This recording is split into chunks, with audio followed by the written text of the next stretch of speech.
To date, 67 people have been murdered in Dallas, up 34% over last year. You know, we've heard from you how important public safety is as the city's crime rate rises. So this summer, Channel 8's Tanya Iser will bring you the faces of those dying in Dallas, giving you more reason to care. Look, I've covered crime for 20 years. Even I've fallen into the trap of ignoring killings that occur in certain parts of town. We should care about why people are dying. We shouldn't just say it's okay. And I think by ignoring those deaths, you're effectively saying, well, it's okay. It happened down there. It happened in Oak Cliff. It happened in South Dallas. It happened in Pleasant Grove. It's somehow okay? No, it's not okay. My name is Eric Hunt. My brother's name was Joseph Hunt. His nickname was either Big Boy or DD. He go by both. He have a loving heart, very loving heart. When I hear the shots, I thought, hey, but somebody was just shooting up in the air. I don't go past the Cadillac, the black Cadillac. Eric took us to where he found his brother. I just don't. He got down on his knees and held his brother's head in the palm of his hands. You're not even wanting to look at it right now. No. You're looking at me. Yes, I don't. Seeing my brother there, actually had to hold him and grab him by his head and tried to talk to him for a minute. And his last words was, goodbye. Yeah, so I got to see his eyes open. I got to see him speak his last word, and that was it. Joseph was one of 7 murders that occurred in the span of 5 days last month. The third murder at the Surrey Row Apartments on Marvin D. Love Freeway since January. It's just an act of violence. Police think Joseph died in a case of mistaken identity. He was innocent. It just strikes me, though, Joseph died 15 minutes from downtown Dallas. 15 minutes outside of downtown Dallas? It's been an ongoing thing. We done lost so many people with just this year alone. Than any other year I've been in Dallas.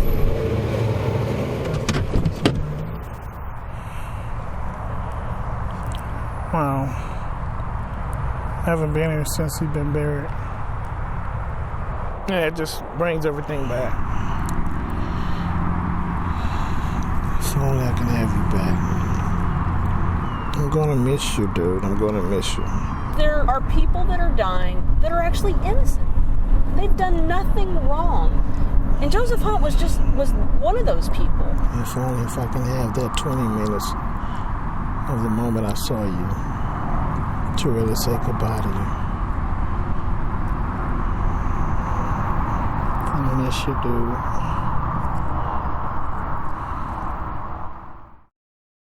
You know, in the 7 days since we started our series Dying in Dallas, 3 people have been murdered in the city. Benny Kauthan found stabbed to death in his apartment, and then Sin Laura Trotter, who police say was shot and killed by her boyfriend, and then George Dennis. Now, he died when someone shot him in the back. They're all faces of a continuing problem in Dallas, people who left behind families and jobs and a life worth living. And tonight we look at Dallas's 46th murder, Jean-Claude Pratt's. Here's Tanya Iser. This is the face of a man killed and left on the side of the road in Dallas. The idea behind what we're doing is to put faces with names to really give voice to the victims who have been murdered in our city. We are going to cover those murders that are often ignored. My name is Tony Millsap, and my nephew is Jean-Claude Pratt. He was killed in Dallas, Texas, April 4th, 2016. Jean-Claude was just 33 years old. Big time dreamer. His funeral was fittingly New Orleans style. And it just makes me angry. He was a marketing professional. That someone took his life. An Afghanistan war veteran. You can take anything he got. You can give it back, or you can get it again. But not his life. So Jean-Claude Pratt, he was a friend of yours. Yeah, he was a good buddy. You know, I met him shortly after I moved to Texas. My colleague, Damon Fernandez, he and Jean-Claude met in San Antonio. We would have soul food Sunday potlucks, and Jean-Claude was famous for bringing us his Cajun dishes from Louisiana. You know, Tanya, I got the alert from DPD on Twitter. I looked at that photo and I was like, no, it can't be. I was shocked, especially when they said that his body was found in Oak Cliff.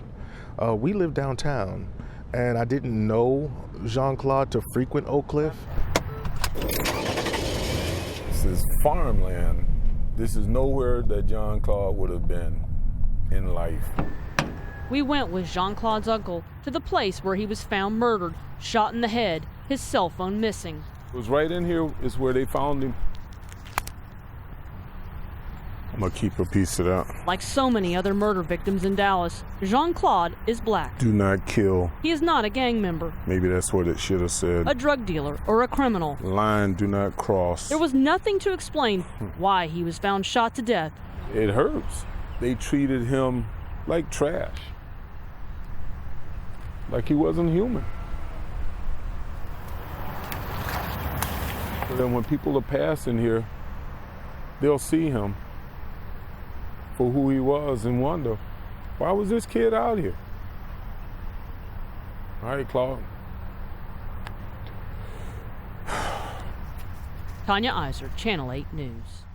Dallas police took note of our series, even mentioning it on their Facebook page. They posted numbers showing a decline in the average number of homicides by decade since the 80s.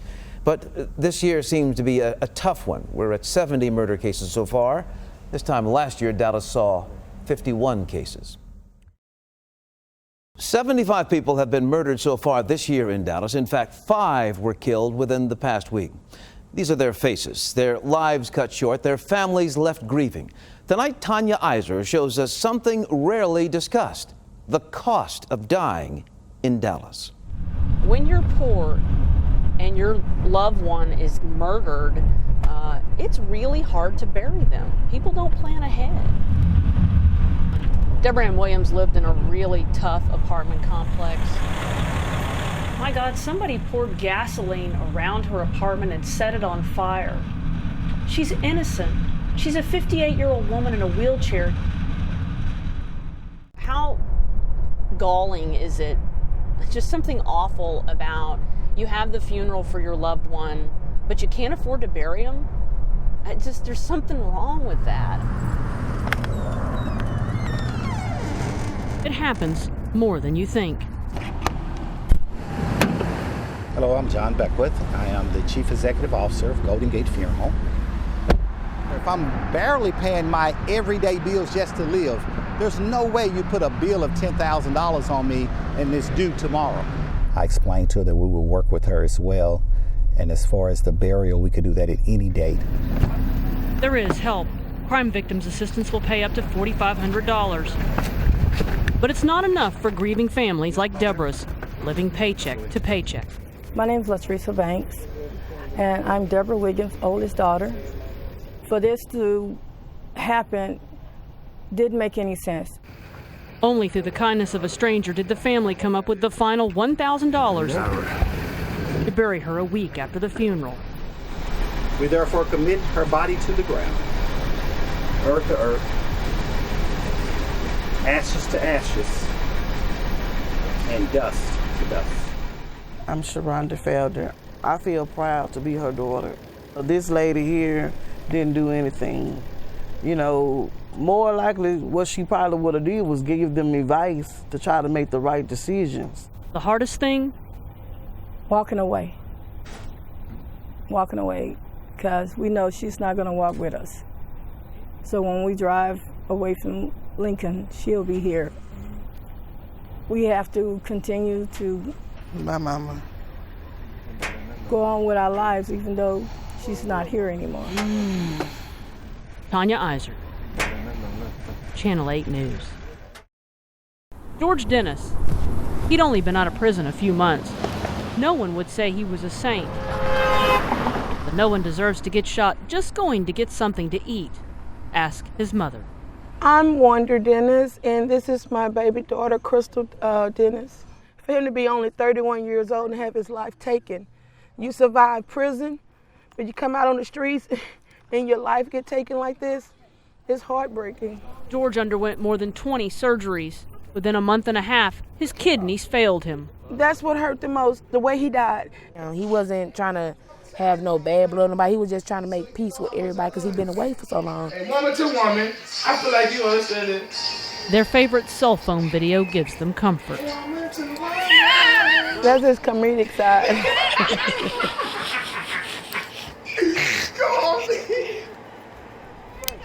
I say R.I.P. to my brother. I know he rested in peace, and I know he enjoyed that heavenly party. The night George was shot at the Adams Food Mart, he'd just gone there to get something to eat.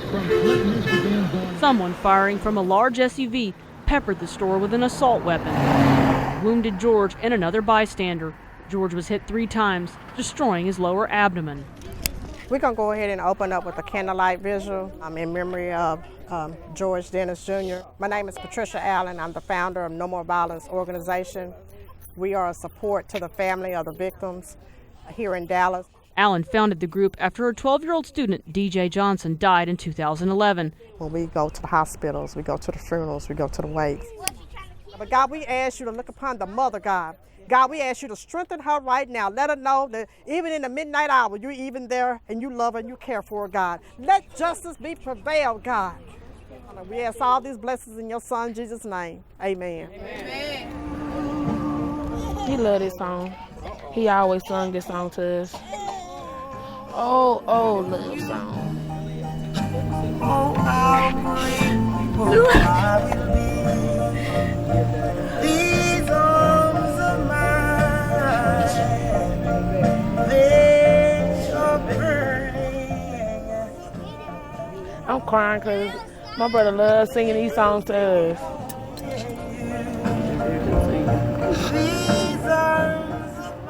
My name is LaToya Dennis, and I'm his sister. We was together every day. Then I feel like I was his mama sometimes. Yes, I spent nights with him at the hospital. They gave us high hopes that he was gonna survive and he was gonna keep fighting for me. And I told him he could go ahead and leave. It was okay to go ahead and take his wings and catch his wings, and that's when he said okay, and he died hours later. George's family members surrounded him in his final moments.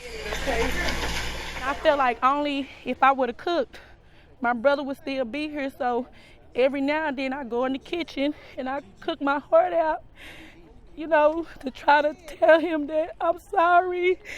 A person shouldn't get shot or lose their life just trying to get something to eat. Tanya Iser, Channel 8 News.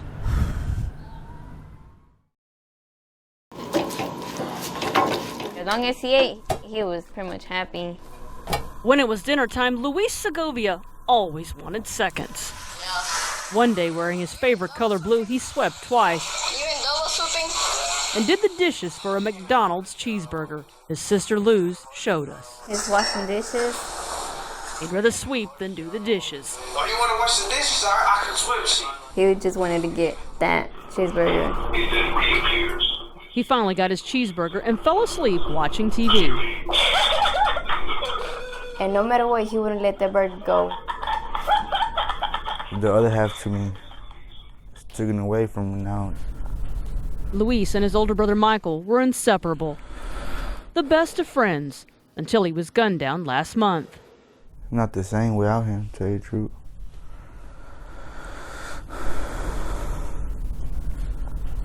The night of July 10th, the brothers were out for a cruise. Surveillance video at the Texaco on Great Trinity Forest Way shows their gray SUV pull up. Michael gets out to go get some cigarettes. The suspect in the yellow shorts walks up between the gas pumps and appears to get in the SUV. The SUV starts shaking, indicating a struggle. And then we hear a pop. The car door opens. Luis is shoved to the pavement. The SUV drives off into the night.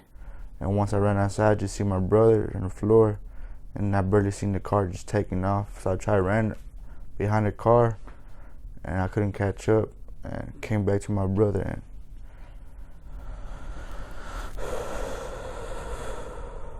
You see Michael and bystanders rush to help Luis. It's unbelievable. The second he's there, next second he's gone. Family gathered around Luis at the hospital. Doctors told his mother and father he couldn't be saved. The family decided to donate his organs. Basically, he's a superhero. Not just one, two, but four. 4 lives he saved.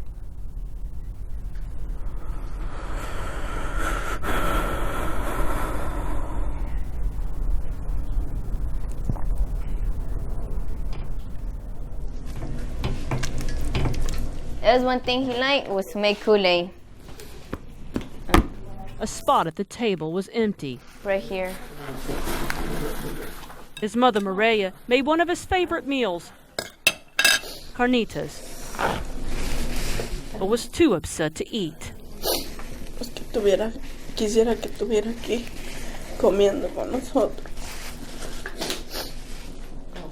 She'll wish he would be here, eating with us, eating with the family, being together with the family. That's what she wishes right now. The family is praying for justice for Luis. They want you to take a long, hard look at that man in this surveillance video. Tanya Iser. It feels incomplete. Channel 8 News. Go ahead now. I'm the Candyland queen. I'm the queen. 7-year-old Allie gives strength to her mother. She's just like her father, Ronnie. This him. He be doing like Michael Jackson moves. He be like, okay, here we go. I'm on the boat. There go the water. Well, in this video, it's majority of us being in Padre. We're planning a trip to Disney. That's on hold. Don't cry, be strong. Don't cry, be strong. Okay, I'll be strong. That's what Ronnie Carter used to tell his daughter all the time. My birthday. Allie is making sure her older sister, Armani, Don't cry. stays strong too. Daddy said he don't raise cry babies. She's a daddy's girl. And he talked to her one-on-one when they have their one-on-one time. And he taught her strength is her key. Always be strong no matter what, be strong. Just 6 weeks after the family's trip to Padre Island, Ronnie was visiting his grandmother's Oak Cliff home, as he did almost every day. He was in front of her house when someone robbed him and shot him dead on April 26th. He didn't even make it to the hospital where he could even have a chance to fight for his life. Ronnie Carter drove trucks, but he'd started to get into real estate. His wife, Cherie, is a pediatric nurse. Come on, love bug. And mother of their 2 children, Kill it with kindness. Allie and 14-year-old Lance. Armani was Ronnie's stepdaughter. Could talk to him about anything. But he raised her as his own from the time she was 3. Even when I made mistakes, he was sometimes more understanding than my mom. And he was just always there for me. 2015, Armani Smith. Armani graduated high school valedictorian in 2015. He was ecstatic. I wish you all the best of luck. Yeah, Armani? It's up and down. Some days I'm okay, some days I'm not. He used to jump up and down when he was hyped. He was crazy. With the Z. With the Z. I think it's already got the Z. On that trip to Padre, Ronnie wanted to do all the things he'd never done. Because he was really stressing it the whole time. Like, this is going to be my documentary. I want people to see my life. 6 weeks later, they would play the film at his funeral. Take a close look at this car in this surveillance video. Police think it was used in Ronnie's killing on Fordham Road.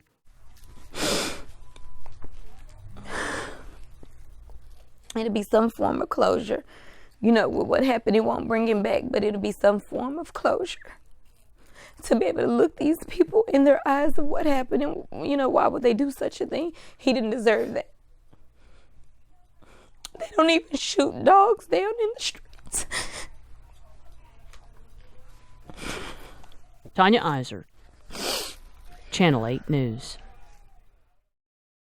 Alvin was a good-looking guy. Alvin Joseph loved family reunions. The talent shows were his favorite part. Where Alvin was dancing and Alvin did the split. That was my big baby. He loved to give you those big bear hugs. Seemed like life was taken too soon. I had 32 good years, but I would like to have 32 more. He would get you and blow on your face and go, "Psst, love you, Mama. Love you, Mimi."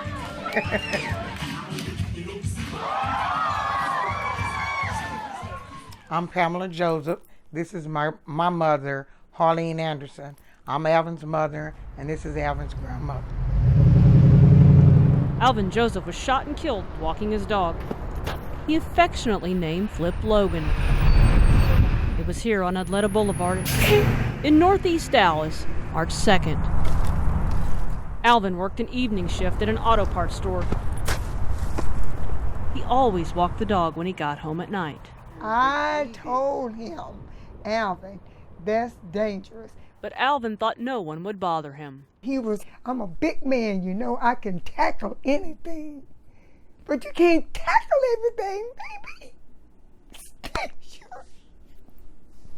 Alvin didn't think no one would harm nobody.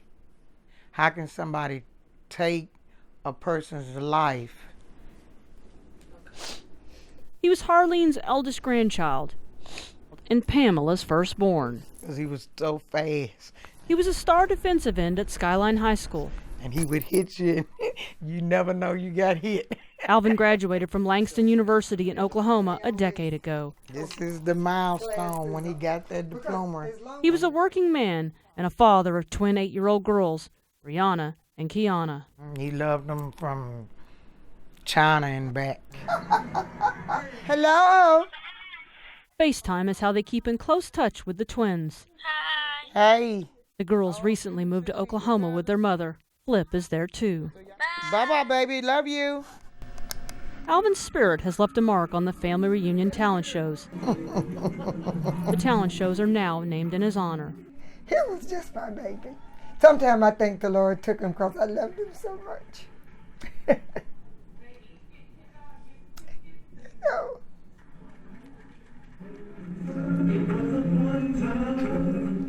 But he was heavy, but he could get around. He was light on his feet.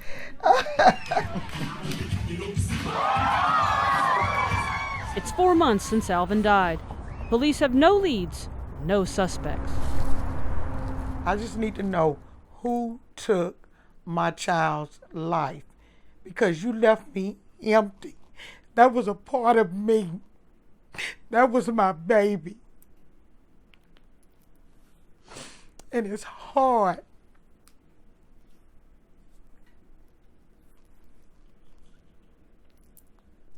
Because there's no answers. Nobody can help us. Tanya Iser. He was so loved. Channel 8 News. He took care of his troops, looked after his troops. They came here looking for closure after losing an American soldier. Yeah, it's gonna be tough. Roland Jackson's family and friends have come to mourn him at his visitation. Knowing Roland, he loved wearing the uniform. Sergeant Russell Hurd saw him as a brother. 52 is way too young. Jackson was a brave man. I think it's pretty neat to have the Saudi Arabia ribbons. Served in both Gulf War campaigns. Because they don't really hand those out anymore. He fixed Humvees and aircraft, but was more than a mechanic. He was a leader. It's a band of brothers, as they say. You become a family. He was also a car man. A Corvette man. Just ask his battle buddies, retired Army Sergeants Carlos San Martin and Ray Martinez. If you start talking to him about cars, you'll never stop. The retired Army Sergeant served 22 years, but he didn't die on the battlefield. He died in Dallas. He'd just gotten a new Corvette. He was driving at August 3rd when he pulled into Jeremy's Grocery on East Illinois Avenue in Oak Cliff. He was leaving the store and police say a stranger confronted Jackson, wanting money. In a matter of seconds, Jackson lay dying on the ground. He had been shot several times. Before he left, police say the accused killer, Lance Williams, stole his wallet. He'd later turn himself in. He took a veteran's life, somebody who fought for this country, for the freedom, for the people that they have now, and to be treated and paid back in this manner, unacceptable. Roland was a faithful, loving, and kind husband, father, brother, uncle, friend. Jackson grew up in Oak Cliff. I miss Roland a lot. He and his baby brother Jeff enlisted together almost 30 years ago. I was 18, Roland was 21. They were stationed at Fort Hood. He's showing off on the scout helicopter right here. After the 9/11 attacks, Jackson's unit was deployed to Love Field. So, of course, that's him and Kathy. It's there that he met his wife. She had a teenage son. And of course, that's Roland and his son, Seneca. Some stepsons and stepfathers don't get along. To me, by even looking at those pictures, they really loved each other. So he was the dad I never had. Jackson's stepson Seneca prepared the obit for the man he calls his dad. Last week I actually pulled his obituary out and actually just looked at it, and tears just started, coming out of my eyes, because I was just like, why? Why my dad? And his dad's retirement flag gives him peace. I remember my dad by it, so it's very important. I could tell him anything. At the visitation, his guest book filled with the names of those who came to honor his life. I don't have a lot of really close friends like that. He was a good example of a soldier. This American hero will live on in the hearts of those who knew. We all live on borrowed time. And loved him. I can't even look over there. Tanya Iser. Yesterday's history, tomorrow's a mystery, today's a gift. Channel 8 News.